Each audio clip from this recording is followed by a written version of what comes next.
The wind carried more than dust that morning. It carried warning.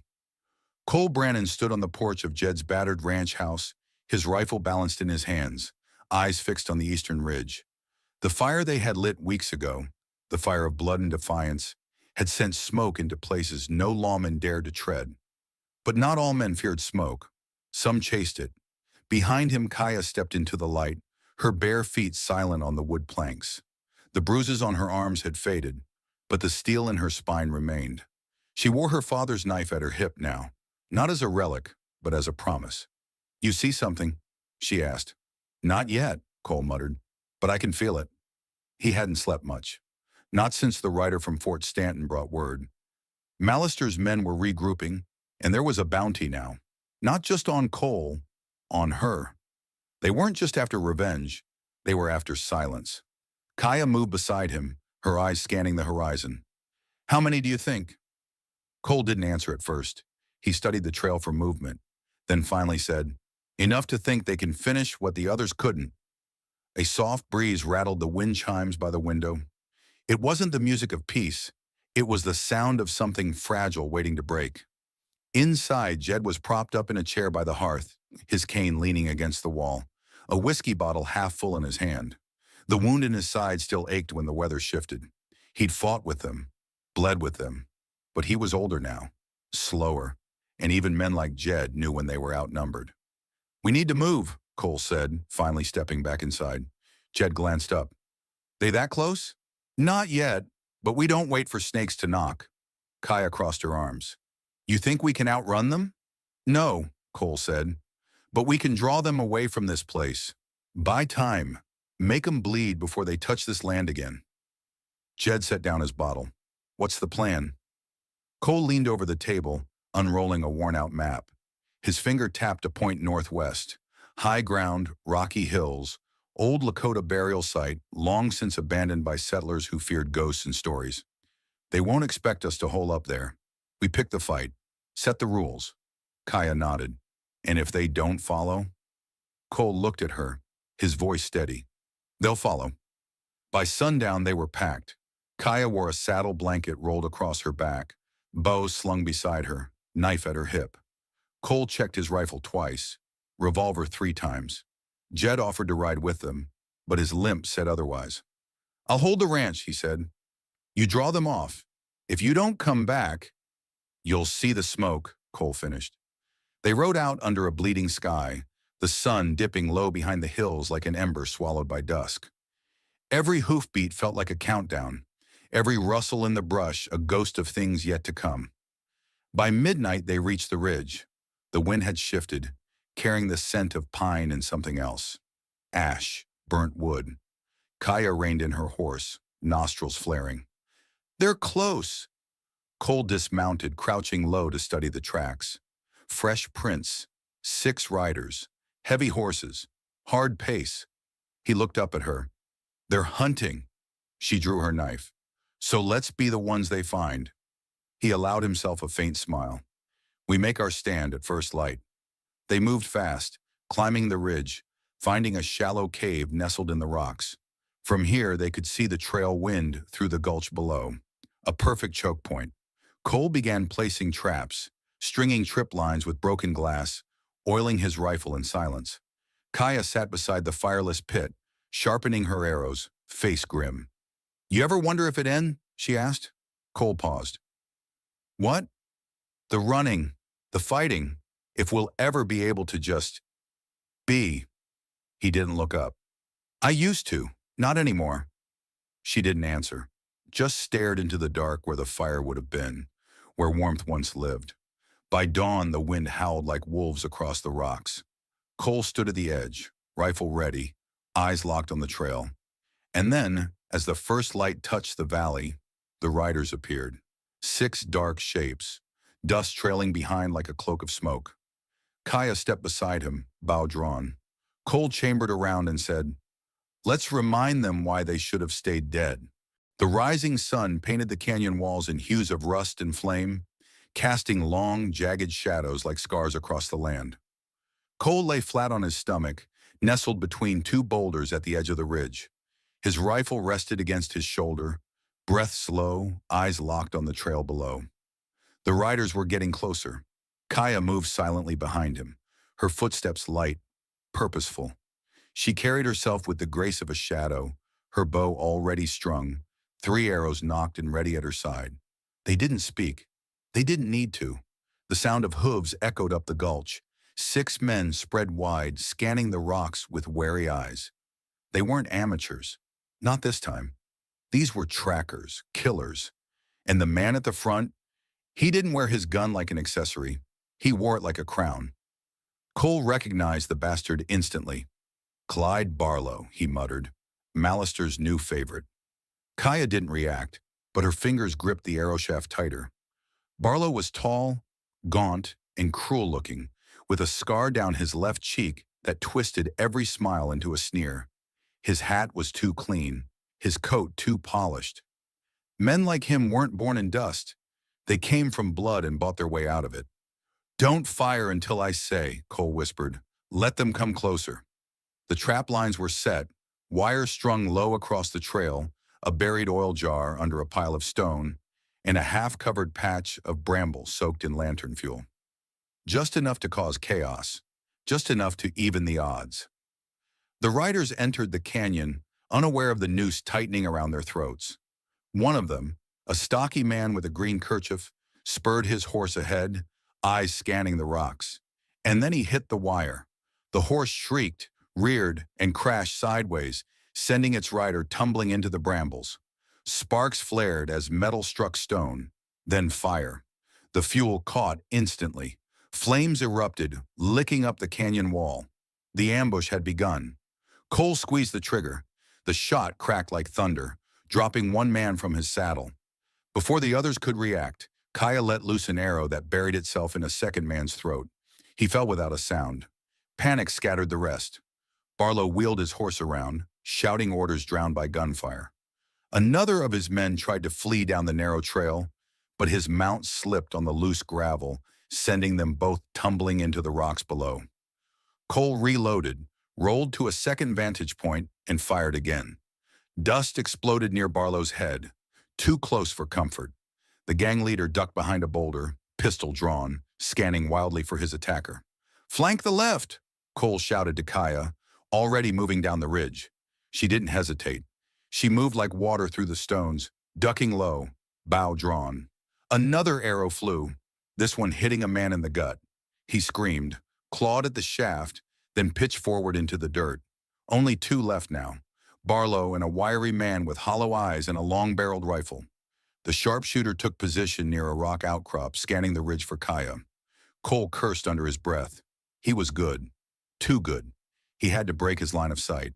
He rose from cover, fired twice, one shot into the dirt, the other into the sky. The sharpshooter turned toward him. That was enough. Kaia stepped from the shadows, arrow loosed before the man could aim. The shaft struck his neck. He dropped like a sack of stone. Now it was just Barlow. Cole slid down the ridge, boots digging into the dust, rifle slung and revolver drawn. He moved fast, cutting across the rocks until he emerged 10 paces from Barlow's hiding spot. "Barlow!" he shouted. A pause. Then the man stood, slow and deliberate, pistol aimed straight at Cole's chest. "You got grit," Barlow said. "I'll give you that. You've got 5 dead men." "They knew the risk." Cole's voice dropped low. "Then you know what comes next." Barlow laughed once. "You think this ends with me?" "No," Cole said, "but it starts with you." They fired at the same time. Barlow's shot grazed Cole's shoulder, tearing through cloth and skin.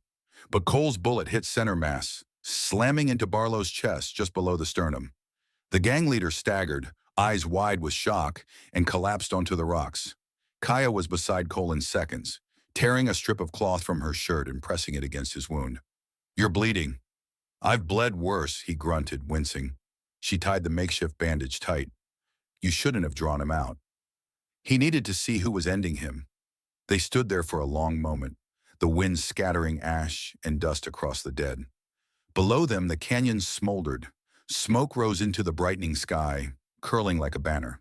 Cole looked at it and muttered, "They'll see it. Others will come." Kaia met his eyes. "Then we keep fighting." He nodded. "One ridge at a time." The fire had died by noon, but the smell lingered. Burnt brush, singed leather, the acrid tang of spilled blood. The canyon lay still now, like a battlefield after a forgotten war, and Cole sat on a stone ledge overlooking the carnage, his shoulder wrapped tight, his eyes fixed on nothing.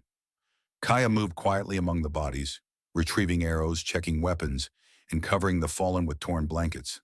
There was no ceremony in it, no prayers, just duty. The dead had chosen their path, and now the earth had taken them. "You sure you're all right?" she asked as she crouched beside him. Cole didn't answer immediately. He was chewing on silence, heavy, metallic, the kind that clings to a man's bones. "Just thinking," he finally said, voice dry. "About? Whether this ever ends. Whether we keep climbing ridges just to find more guns at the top." Kaia looked at the ridge, then at the blood on her hands. "We're not the same people we were at the start of this." "No," he said. "We're not." She sat beside him, knees drawn up. The sun beat down, hot and cruel, and the only shade was cast by a slanted boulder behind them. The ridge was quiet now. Too quiet. "We should move," she said. "In a minute." He took a flask from his coat, unscrewed the lid, and took a long pull, then offered it to her. She hesitated, then drank. The burn ran deep. "You ever think we'll be something else?" she asked. "Not fugitives, not survivors. Just people." Cole looked at her sideways, a hint of a smile tugging at the corner of his mouth. "I used to want that," he said. "Now I'm not sure the world's got room for men like me." Kaia leaned her head back, eyes closed. "Then maybe we make our own space." They sat there a while longer, not speaking, letting the silence settle in their lungs like dust. For the first time in days, there were no gunshots, no screams, no galloping hooves behind them, just the wind and the ghosts. By late afternoon, they buried the last of the riders in a shallow grave near the base of the canyon. Kaia carved no names. She simply placed stones, 4 at the head, 2 at the feet, just enough to keep the scavengers away. When she was done, she turned to Cole. "You think the others will come looking for them?" "Not yet. They'll wait for word. And when none comes, they'll guess what happened." Kaia nodded. "Good." They mounted their horses, the animals restless after a day of gunfire and blood. Cole grimaced as he swung into the saddle, his shoulder throbbing. Kaia rode closer, eyeing the bandage. "You're slower now," she said. "I'm still faster than most." She grinned. "I'll keep you alive. Just try not to make it too hard." They rode north through a narrow pass, the sun dipping low behind the rocks. The trail was overgrown, the path choked with weeds and snake holes, but it led somewhere. An old mission, long abandoned, hidden in the hills beyond the reach of most maps. Jed had mentioned it once. A place where runaways had once hidden from slave catchers and soldiers alike. Stone walls, a bell tower, and a dry well out back. No one lived there now, and maybe that was the point. By twilight, they reached the ruins. The mission stood like a broken monument to a world that had once tried to be holy. Ivy crept along the stone arches. The wooden doors hung half off their hinges, and yet something about it felt safe. They dismounted, led the horses into the courtyard, and made camp beneath the open roof of what used to be the chapel. Cole built a small fire, more for light than warmth. Kaia sat cross-legged nearby, sharpening a fresh arrowhead. "You think this place has ghosts?" she asked. Cole stared into the flames. "Everywhere does." She nodded, then asked softly, "And what about us?" "What about us? Are we ghosts now too?" He looked at her then, not just glanced, but really looked. Her face in the firelight, bruises fading, eyes fierce but tired. She'd changed, they both had. The violence had taken something, but it hadn't hollowed her out. It had forged her. He reached into his coat, pulled out a folded piece of cloth, tattered, worn, stained dark. It was the handkerchief Kaia had used to stop his bleeding on the first night they met again. "I kept this," he said. "I don't know why. Maybe to remind myself there's still someone worth bleeding for." Kaia's breath caught. "You don't have to say anything," he added quickly, but she reached for it, fingers brushing his. "I'll keep it this time," she said, "if that's all right." Cole nodded, then turned back to the fire. Outside, the wind picked up again, whispering through the mission stones. Not ghosts, not yet, but something close. The mission breathed like a wounded animal, quiet, alert, embraced for pain. Cole woke before dawn, the cold biting at his skin through the holes in the chapel roof. Ashes glowed faintly in the dying fire pit. For a moment, he forgot where he was. Then his hand moved instinctively to the revolver beneath his coat. Old habits. Across the room, Kaia still slept, her face half buried in a wool blanket, her bow within reach. Her breathing was soft, but her fingers curled like she was ready to fight even in dreams. He stood and stepped outside, the early light smearing the sky in purple and steel. The bell tower loomed overhead, tilted, silent, its rope long gone. He climbed the crumbling staircase slowly, each wooden step groaning under his weight. From the top, the valley opened before him, endless scrubland, hills stitched with canyons, and a ribbon of dry riverbed twisting in the distance. He scanned the horizon, jaw tight. A trail of dust. Not much, but enough. Riders. He cursed under his breath and climbed back down. Kaia was already sitting up when he returned, rubbing sleep from her eyes. "You saw something," she said. "More of Malister's dogs," he replied. "Coming fast. 4, maybe 5. She tossed off the blanket, all trace of sleep gone. "Then we don't have much time." "Number. But this place is defensible, stone walls, high ground, and no one for miles to get caught in the crossfire." She nodded once. "Then we make it count." They moved quickly, checking the perimeter. Cole boarded what windows he could, reinforcing the doors with old pews. Kaia set traps in the brush around the mission glass shards, tripwire, a rusted bear trap hidden beneath dry leaves. They weren't just hiding, they were daring the bastards to come. As the sun climbed, the silence thickened. Even the birds seemed to retreat from what was coming. Kaia found Cole in the nave, lighting the last of their oil lamps. "You ever wonder how many more of these we can survive?" she asked. He didn't look up. "Everyone, until we don't." She walked to him, close enough that the lantern light flickered between them. "You never talk about your past." "Not really." He paused, then said, "There's nothing worth remembering." She shook her head. "I don't believe that." He finally met her gaze. "I was born to a drunk and a ghost. My mother vanished when I was 6. Father used his fists more than his words. I ran when I was 12, rode with men who taught me to kill before I learned to read properly. The only thing I was ever good at was surviving." Kaia stepped closer, voice low. "You were good at saving me." That stopped him. He looked away, throat tightening. "I wasn't strong enough to stop what happened to you," he said, "but you were strong enough to end it." They stood in silence for a long moment, something brittle and sacred between them. Then the bell tower groaned again, and Cole stiffened. "We should get to cover." They took position, Cole behind a half wall, with a rifle, Kaia up in the bell tower, her bow and a bucket of stones beside her. It wasn't much, but it was all they had. The riders came just before noon. 4 of them, faces covered in black scarves, guns slung low. One carried a long rifle. The others had pistols drawn. They rode in slow, cautious, eyes darting across the crumbling ruins. Cole waited until they were fully inside the outer wall. Then he fired. The first bullet struck the lead rider square in the chest, knocking him backward off his horse. Kaia loosed an arrow that whistled through the air and buried itself in another's thigh. He screamed and tumbled down, crawling for cover. The other 2 fired wildly, bullets pinging off stone, shattering what glass still clung to the old windows. Cole ducked, reloaded, fired again. Kaia dropped a stone from the tower. It slammed into one rider's shoulder, sending him spinning. The final man, lean, fast, eyes like a snake, made it to the wall and scaled it quick, disappearing from view. "Cole!" Kaia shouted. "One's in!" Cole grabbed his revolver and bolted toward the chapel. The air was thick with dust and sweat. He rounded the corner just as the rider burst through a side entrance. They collided. The rider slashed with a hunting knife. Cole blocked with his forearm, grunting as the blade carved shallow into his skin. He punched hard, once, twice, until the knife clattered to the ground. The man lunged, teeth bared, but Cole headbutted him, then slammed his boot down on the bastard's chest. "Who sent you?" he growled. The man spat blood, grinned. "Everyone." Cole raised his revolver and fired once. The echo rolled through the chapel like thunder in a church. When he stepped back into the light, Kaia met him at the door. "All clear?"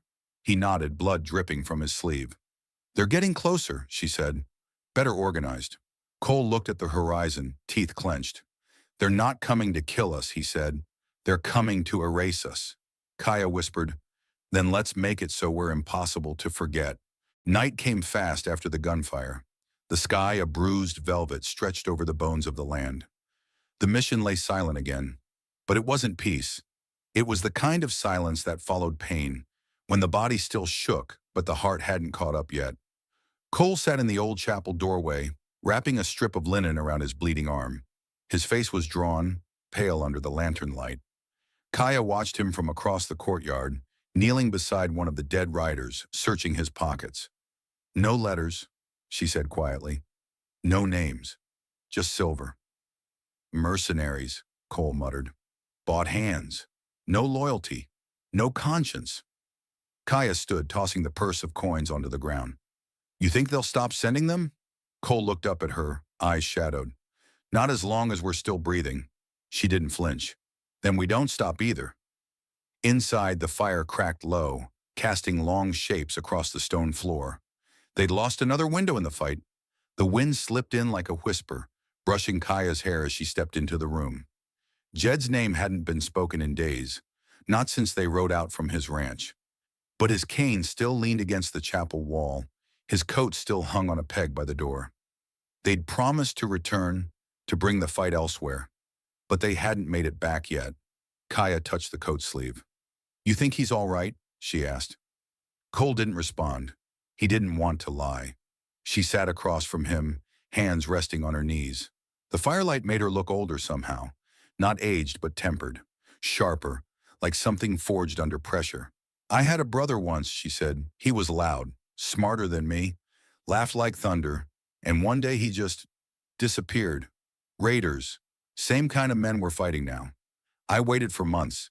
Every creak on the wind, every shadow at the door. I thought it might be him." Cole's jaw clenched. "What happened?" Kaia's gaze didn't leave the flames. "I found his bones near a riverbank. Arrow through his spine. They'd left him for the wolves." Silence settled between them. "That's the price of forgetting," she said. "That's what happens when we let them keep taking." Cole leaned forward, elbows on his knees. "Then we make them remember." Before either could speak again, a sound cracked through the stillness, a whistle, high and clear, echoing from the hills. Kaia's head snapped up. Another whistle followed, lower, harsher. Signals. They rushed to the bell tower. Cole climbed first, teeth gritted against the pain in his arm. At the top, he scanned the horizon. The moonlight was sharp tonight, revealing more than shadows. Figures moved along the outer wall, slowly, deliberately. Too many for a stray band of bounty hunters. Kaia crouched beside him, bow in hand. "How many?" Cole counted. 8, maybe more. Coordinated. Someone's leading them. She cursed under her breath.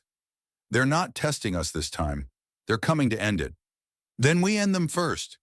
They descended fast back into the chapel. Kaia moved through the room like lightning, gathering what traps they had left, checking the rifle rounds. Cole pulled the table into the doorway, flipped the pews for cover. This wasn't defense anymore. This was a last stand. "I'm not running," Kaia said. "I wasn't going to ask you to." He handed her a second revolver.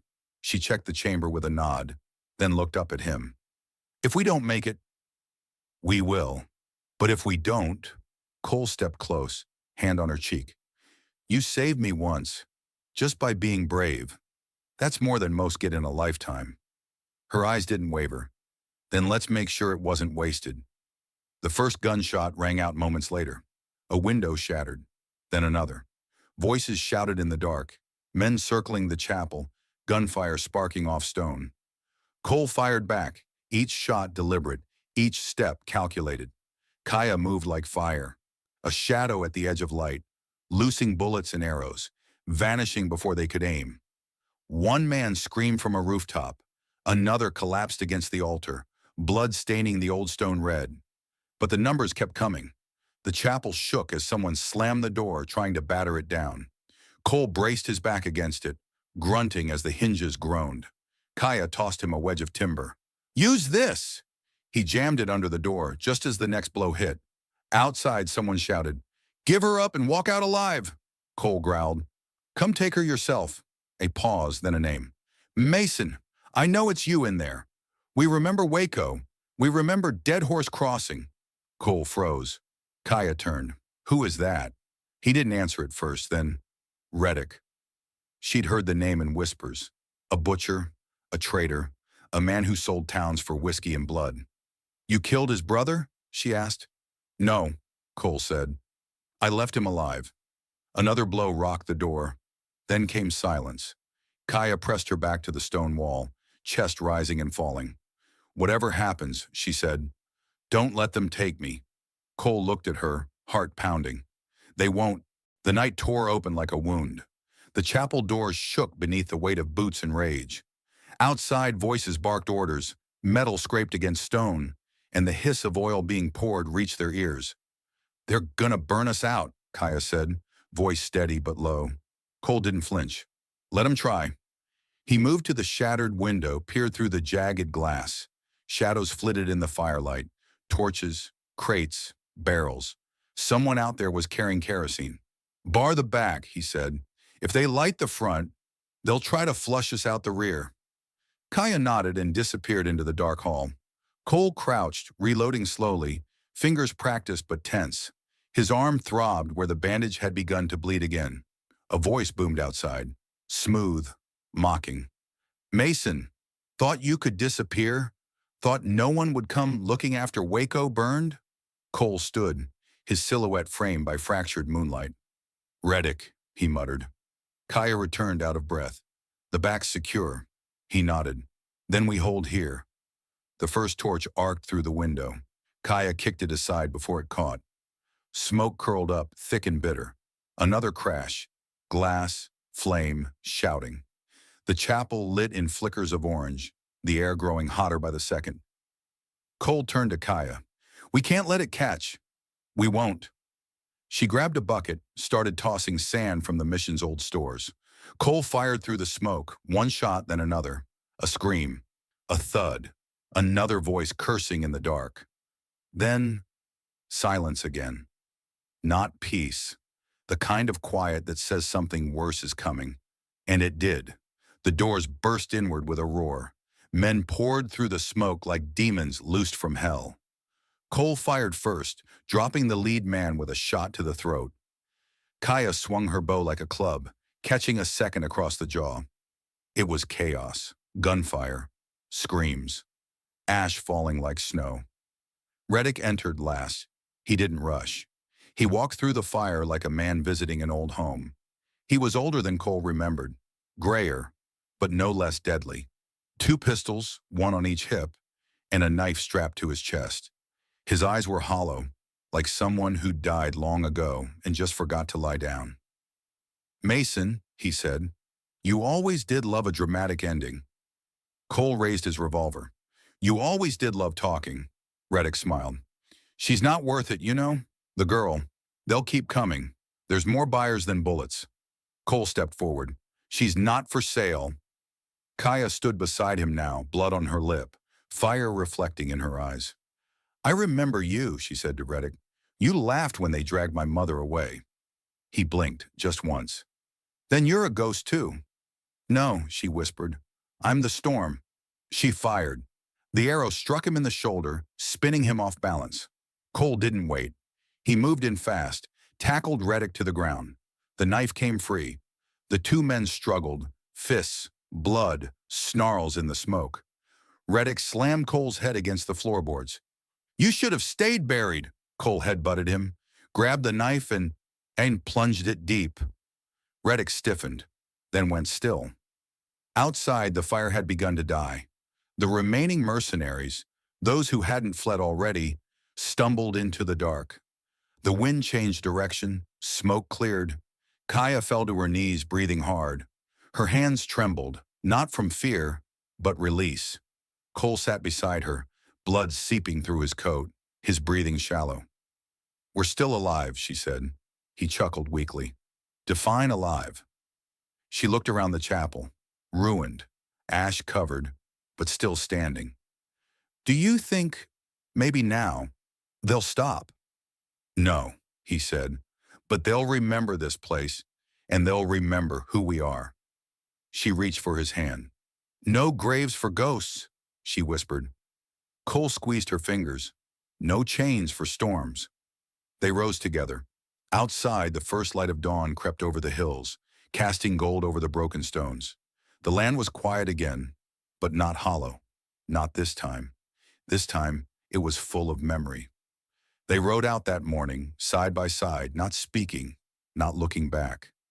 There was no town waiting, no parade, no flag, only open sky, and the promise of a world that would never forget the fire they lit in the dark.